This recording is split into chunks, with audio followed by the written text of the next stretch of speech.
made it. Let's get to some news and notes around the league. Garrett Wilson made it, and by made it, I mean made a big payday in the bank. Massive extension, 4 years, $130 million. $90 million of it is guaranteed. It's the first time a wide receiver has had an annual value of over $31 million after playing over 3 seasons, only 3 seasons, I should say.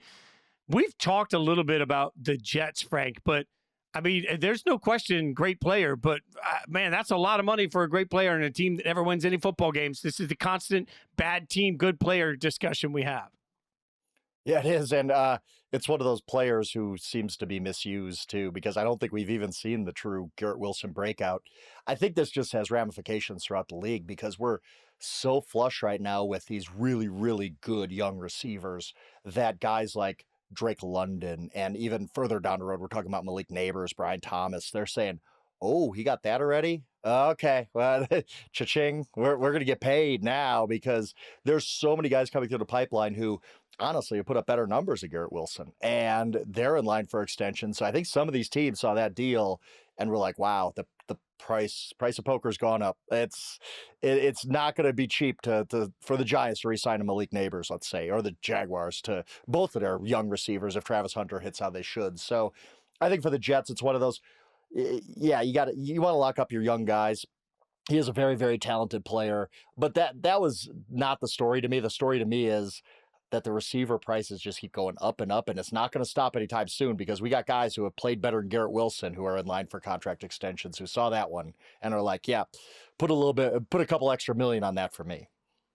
Yeah, Frank, I'm glad you talked about what the story looks like versus what you thought it was, because I think people look at this and say, oh, he's getting all this money after 3 years. That doesn't usually happen. That's the story. And it is. But to me, I was less interested in this in terms of the receiver market and more interested in this in terms of what it means for the Jets and their new leadership and the tone that they're setting, particularly for general manager Darren Muji. And I think that you say, okay, if you have a guy that is a homegrown talent and after 3 years, despite him not necessarily maxing out his production due to the circumstances, including a rotating cast of quarterbacks and Aaron Rodgers getting hurt after 4 snaps and all the things that we all know the Jets have been navigating, he still deserves the money. Then the same way to me that the Jacksonville Jaguars said, we're going to pay a pretty exorbitant price and trade up for Travis Hunter to get him because that's going to be a tone setter for this new regime. So too, the Jets are saying, our tone that we want to set is that if we draft you and you crush it, we'll pay you that money. Now, they didn't give him the most money on the receiver market,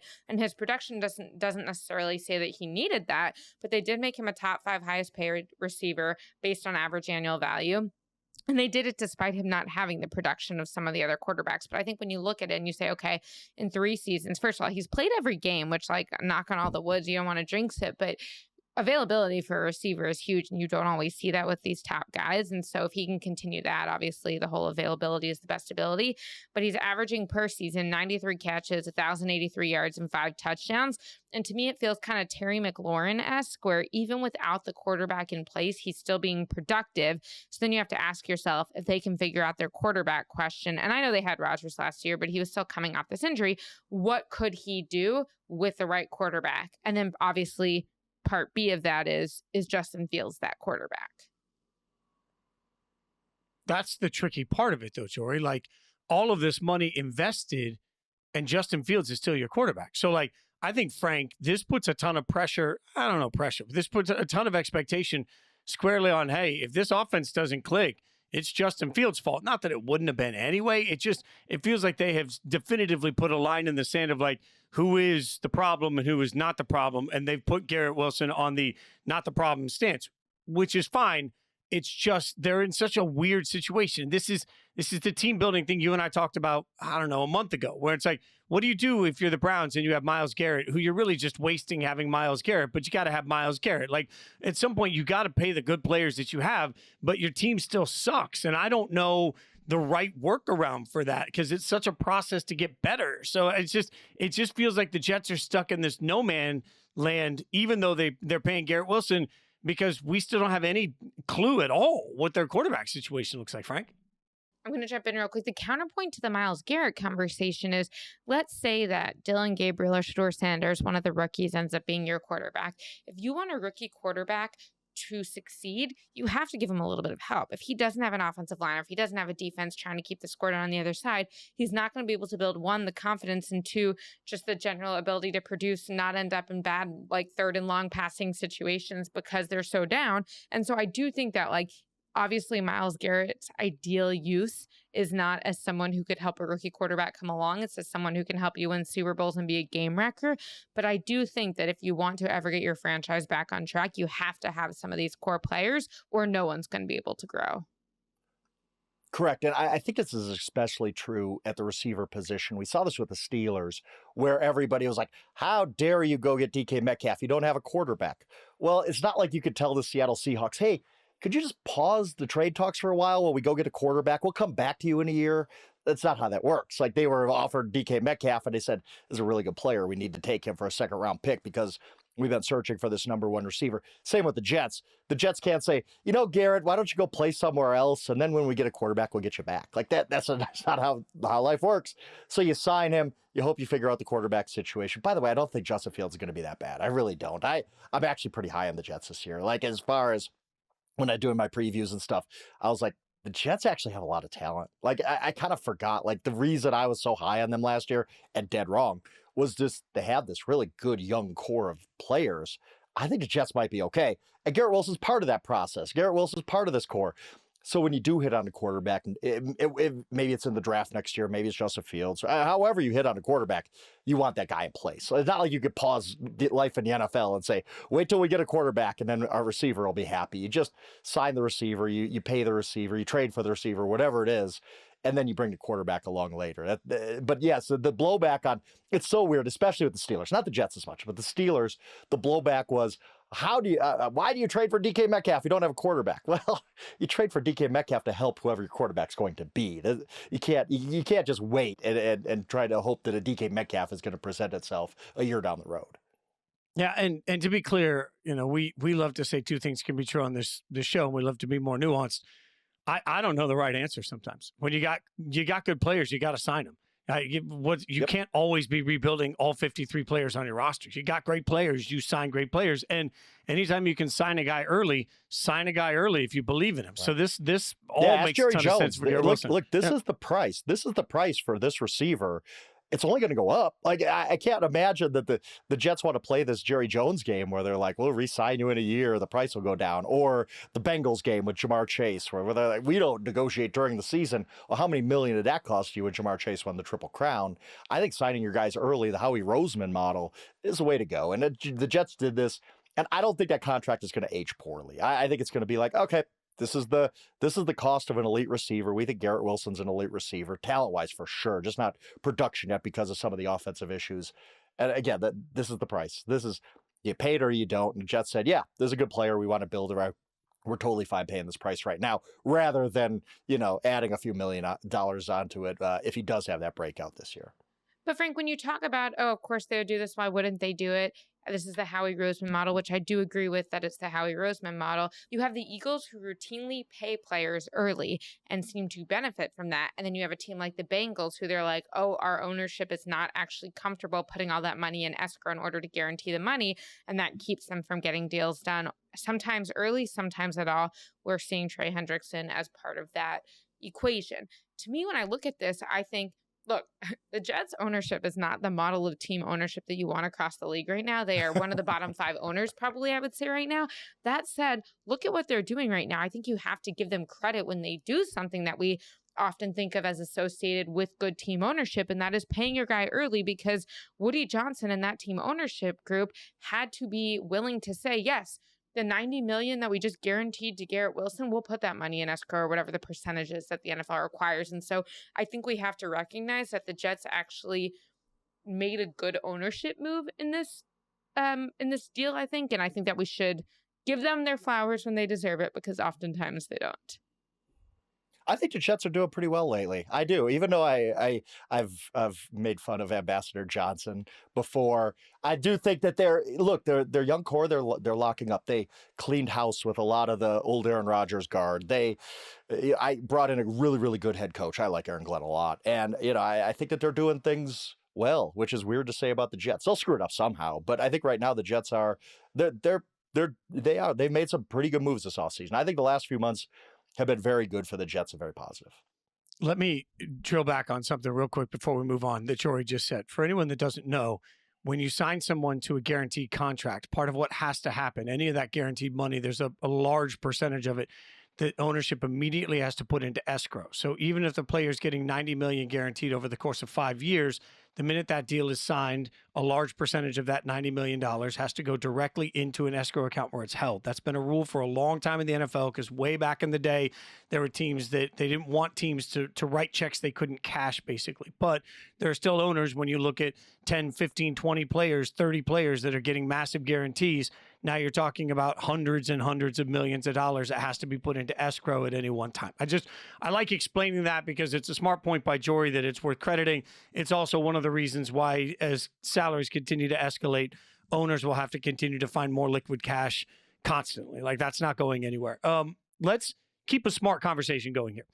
And guys, I'm certainly not a newsmaker. You know that. I'm not a journalist. I've never pretended to have the big J next to my name.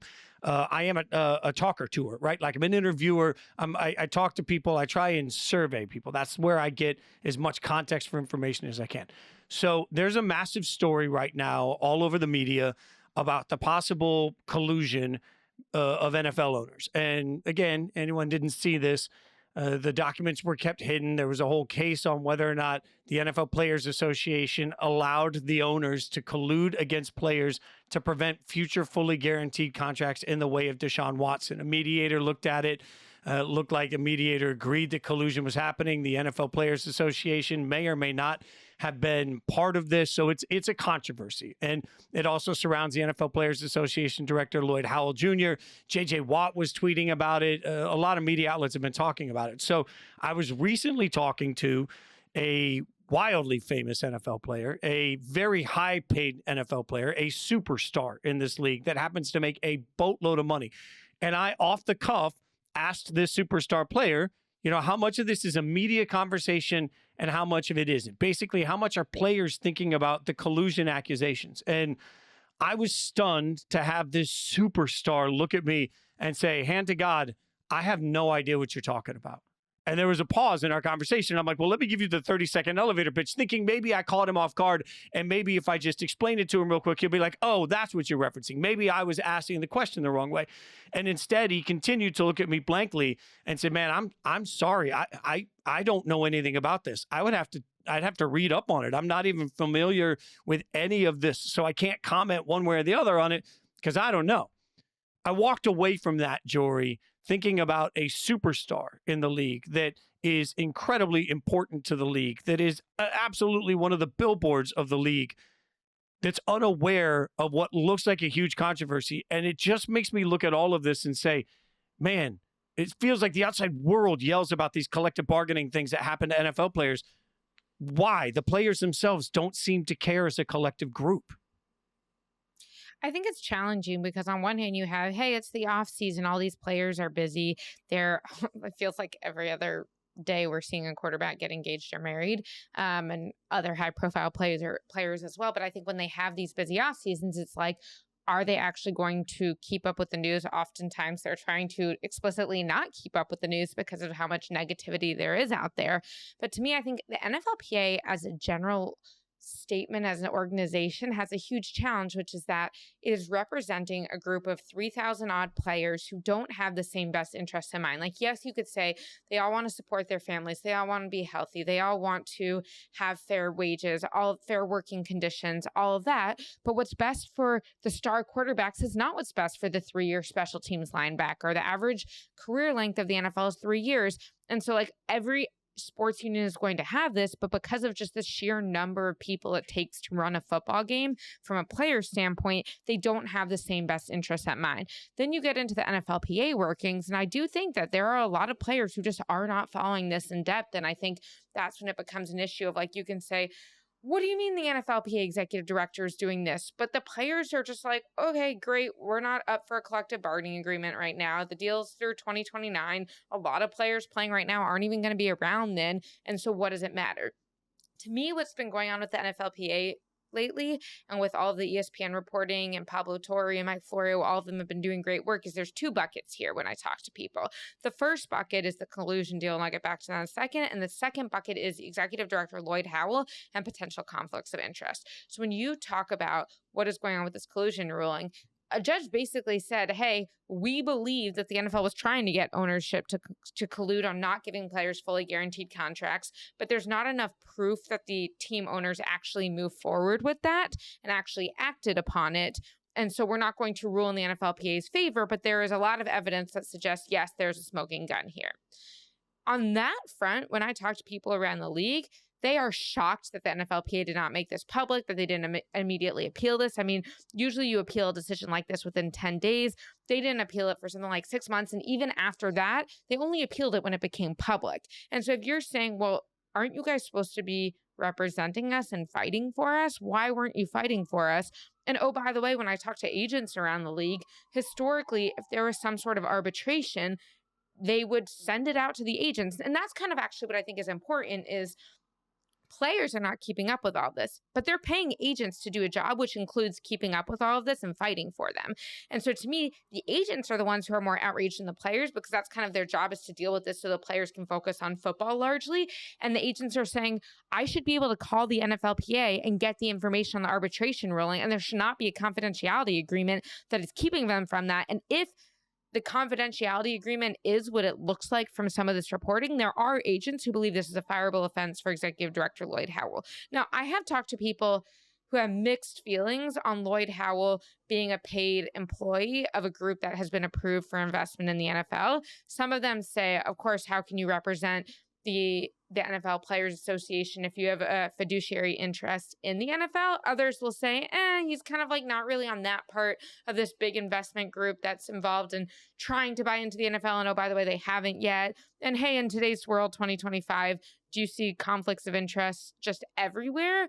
And so that actually bothers people I talk to less than the collusion deal. But to me, I think that if you want the benefit of the doubt as executive director, that you are doing everything to protect the players, and that you made this confidentiality agreement for the sake of the players, not for the sake of striking some sort of backdoor deal with team ownership, you should have recused yourself from potential conflicts of interest, and what I would say is probably a pretty clear conflict of interest, so that you don't have these questions, because you're not as it's just hard to give you the benefit of the doubt if you're not recusing yourself from other paid interests that would be directly against the player interests. There's just so much to unpack here. First of all, I didn't need a judge to tell me there was collusion. I knew it when Lamar Jackson was sitting out there on a franchise tag saying, hey guys, I'm one of the 10 best quarterbacks ever and I'm in my prime. Anybody want to talk to me? And everybody's like, no, we're good with Desmond Bishop. We're fine. We don't need to talk to you, Lamar. Come on. Like, and I read a lot, like how stupid I was for having that take. Well, kind of turns out it might have been true, huh? Just saying, there might have been something to Lamar Jackson getting zero interest when he was kind of free. I'm not saying he was totally free. Franchise tag's a franchise tag. Not one team tried to sign him. That's collusion. We all know that. Like, we all know. We all do. The fact that the NFL is so dug in on this whole like guaranteed contract situation that they're like, it's bad business for the NFL, but the NFL never gets penalized with all their missteps in labor negotiations because the union is always weak. It's not the baseball union. It's not even the basketball union, which are very strong, and the players know what's going on, and they're all aware of this. If this were to happen in baseball, I think that there'd be like the baseball players would walk out the next day. Like, I really do believe that something like that would happen because the baseball players are so in tune with having a strong union and understand what it means, where the NFL guys have just never banded together like that. That's why you always see them cave when there's ever a lockout or a strike or anything like that. NFL always wins because, as you guys kind of alluded to, there's guys with different, when you have a huge union like the NFL, the 53rd player on the roster is not going to have the same mindset as the superstar quarterback who's already gotten paid and is making $55 million a year. It's just, they're on different pages in life, and they can never get together and band together and really put up a strong front. And I think this is, I saw this story and I'm like, oh my God, like this is really, really big deal. That this was kind of kept from the players, it seems. Like, I think there's a lot of details still to come out, but it just is it's a terrible look for the NFL Players Association. It's a bad look for the NFL. We all know collusion was happening. Like whether, and I'm not saying there was an email or I'm not saying there were letters sent out, but it's kind of this nod, nod, wink, wink. Like, let's not do this Deshaun Watson deal again with Lamar, okay? Like, so I think it's a bad look for everybody involved, and it is a big, big story, but it's not a big story if the NFL players aren't making it a big story. Again, if this happened in the NBA, oh my goodness, you would see a completely different reaction. And I think that's kind of symptomatic of why the NFL players never win these labor battles, because they don't care enough, honestly. Like this should be a big, big deal. This should be like the front page story every day. We talk so much about the NFL and we talk so much about its salaries and, just TJ wants a new deal and he's holding out and Jawan Jennings wants, but then when something like this happens, it just is like, oh yeah, we don't really care that much. We should, because this, at least on the surface, looks really, really bad for everybody involved. I'm actually honestly surprised this didn't become even a bigger story. But this is what blows my mind about it, guys. Like when Florio and Pablo Torre released the initial investigative reporting, I don't know Mike Florio at all, but he was very loud on Twitter at the time about why is the world not picking this up? This is a huge deal. He kept saying it. So I sent a group text out to a bunch of guys that I talk to all the time that played in the league. And my question was, how much of a big deal is this? And the answer I got was, well, fans probably don't care. They should, but they don't care. But players will care. And that's the answer I got from everybody that used to play. And now I sit down, and the first time I have a chance to talk to a player, and I talk to a superstar player that's one of the faces of the NFL, and he has no idea what I'm talking about. To me, that just boils down to the point here. I have a hard time believing that any fan should give a damn about any negotiations between owners and the NFL Players Association, because the people that are in the actual union itself don't care. And I will loudly scream, guys, I've been a member of SAG-AFTRA, which, by the way, represents 160,000 different people in entertainment. I've been a member of the American Federation of Musicians, which, by the way, represents 80,000 different musicians. I've been in talks. I've been in arguments over money. I understand these things, but nobody ever goes to a Journey concert and sits down and says, wow, does the drummer have health care? They don't give a damn. And you just have to accept at some point that people don't care. I think it's genuinely fine if people don't care about negotiations between the players and the owners, because the players themselves don't stand on anything long enough to give a damn about it themselves. If they don't care, why should we? I feel like we're talking out of both sides of our mouth, which is that fans will say, if the players do start fighting for this, stick to sports, focus on sports. Why are you distracted from your craft? The reason you dropped the ball in week 4 is because you're focused on this union stuff.